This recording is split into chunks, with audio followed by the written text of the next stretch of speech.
guys, Marco the dog trainer here. I've been training dogs professionally for about 8 years now. The majority of my career, I have been using Dogtra products for any of my off-leash or electronic collar type equipment. Not only do they have high quality equipment, they have a really reputable and reliable company.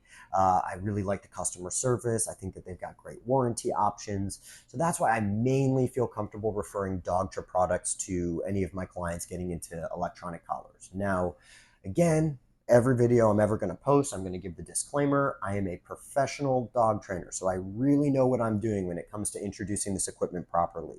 There's a lot of steps you have to take, and you really have to know how you're going to use it and when you're going to use it if you want to be fair to your dog. So if you don't know what you're doing, you can create way more problems than solutions. So I would highly recommend that you look into finding some kind of professional or reputable trainer to help you introduce this equipment, or at least the training process.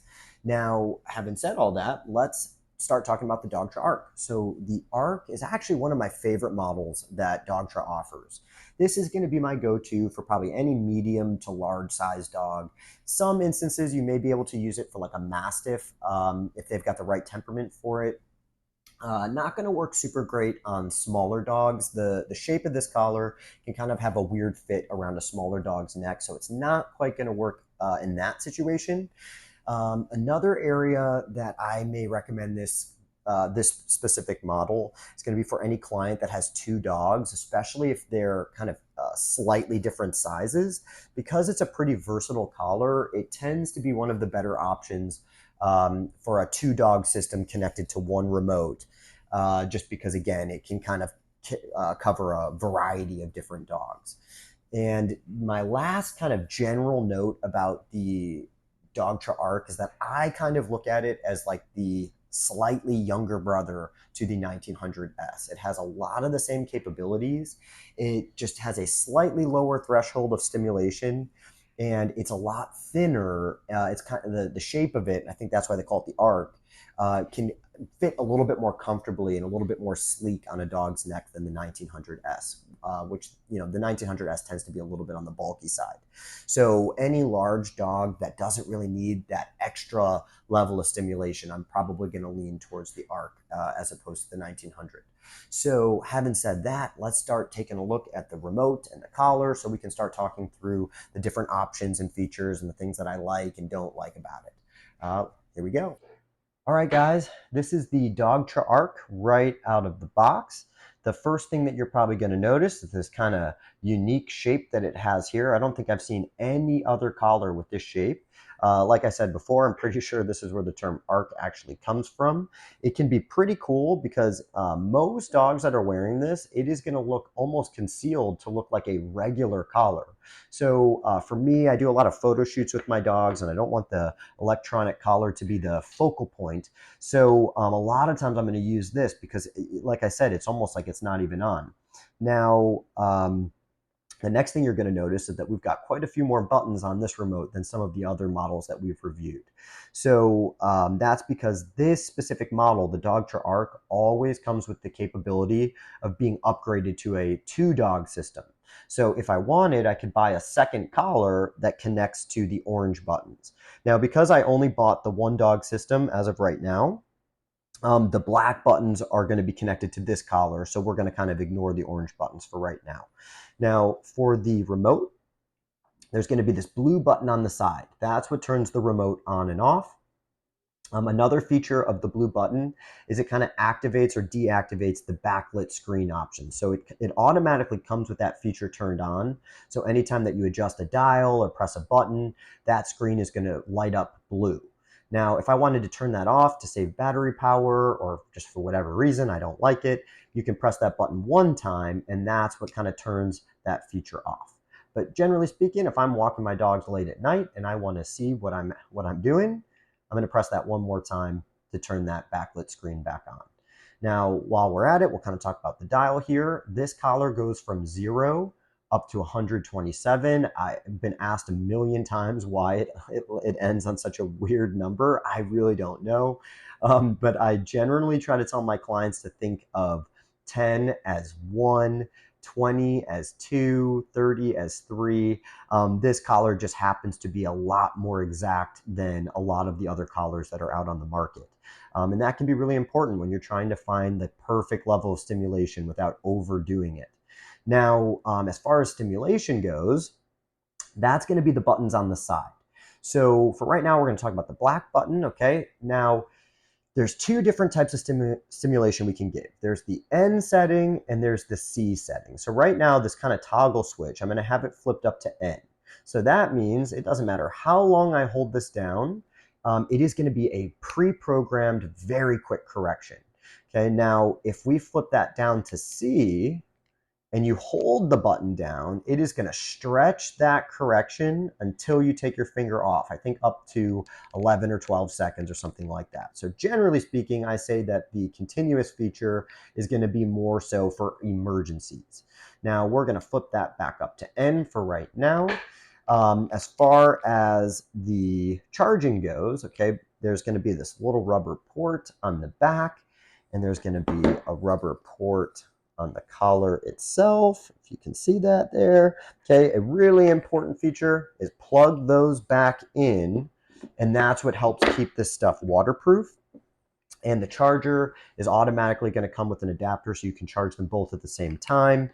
If you bought a second collar to hook up as a 2-dog system, it comes with an additional adapter, so you can charge all 3 pieces at the same time. Now, one other thing about the remote is that I am not crazy about the lanyard. The lanyard drives me nuts. I don't like this thing swinging around on my neck. So in the box, it also comes with a clip. I prefer to use the clip on my pocket, but I guess that's kind of a personal preference thing. Now, as far as the receiver goes, the collar, they've kind of got this cool safety feature, or at least that's what I would imagine it's for, of how to turn this on and off. So this model does not have a button, and I think that's because they don't want dogs to be able to accidentally turn the collar off. So instead, they kind of use this cool magnet system. So this red dot here is a magnet, and the red dot on the remote is a magnet. So if you hold them together, that's going to actually turn the collar on, and you know that it's on because it's blinking green every couple seconds. Okay, and it's actually the same thing on the remote if you ever want to see that your remote is still turned on. There it is, okay? Now, if I wanted to turn this off, I can hold them together, and it blinks red, telling me that it's turned off. Now, if the collar is turned on and it's blinking orange or red, that means that the battery is dying. Now, like most other Dogtra models, the contact points can be replaced with bigger or smaller ones depending on how thick your dog's fur is. Most of these collars come with a strap that is a lot bigger than what you're going to need. So I would say the majority of my clients end up cutting off a good 5 to 6 inches just so it fits their dog's neck with a little bit less of this excess strap. You can also buy like certain straps to put this box on. If you just don't like this and you want one that's got more of like a typical buckle, you can also put the box of this on some different straps. Now, that is really probably the majority of the stuff that I want to go over with the formal stuff here. Let's wrap up with some quick pros and cons to kind of help you decide if this is the right collar for you. Okay, guys, before we wrap up our review of the Dogtra Arc, I wanted to run through some quick pros and cons here. So the first pro right out of the gate is going to be that it automatically comes with the option to be upgraded as a 2-dog system. So what I mean is that it already has a second set of buttons on the remote. So if you ended up getting a second dog down the road that you weren't planning on, you could just buy a separate remote that would sync up to your collar. Now, again, from a cost perspective, this can actually be one of the cheapest ways to get 2 dogs hooked up into electronic collars, because it's drastically cheaper to have 1 remote and 2 collars than it would be to buy 1 remote and 1 collar for each dog. And it's also kind of a nuisance having 3 remotes on you if you have a handful of dogs like I do. So that's my first feature that I really, really like about it. Now, the second feature that I like is that it is really sleek and concealed. It really fits a dog's neck nicely. So if you're ever doing photo shoots or just in a situation that you want it to be a little bit more hidden, this is probably one of the best collars I've ever seen for that. Now, like most other Dogtra models, it is completely waterproof. That's really nice if we're doing swimming or anything kind of like that. And then the last feature that I really, really like about this is that it can connect the remote to the collar from pretty much, I think, 3/4 of a mile. Now, I typically work with more like household pets and things like that. And my clients are very rarely going to be further than 3/4 of a mile from their dog when they're doing any kind of training. So that works really, really nicely for me. Now, the last kind of the only con that I have with this collar is, funny enough, one of the pros is that the kind of unique shape of this collar, it kind of limits the versatility of it, where this collar is just not going to work super well with any dog with like a thin neck, like a smaller dog. Because of its shape, the contact points can have trouble kind of making contact on a smaller neck. So that's probably the main limitation of the Arc.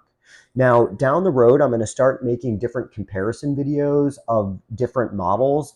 So that way, if you think that your dog's kind of between two models, I can kind of help you figure out, which route might be a little bit better for you. So thank you guys so much for watching, and I will see you guys in the next video.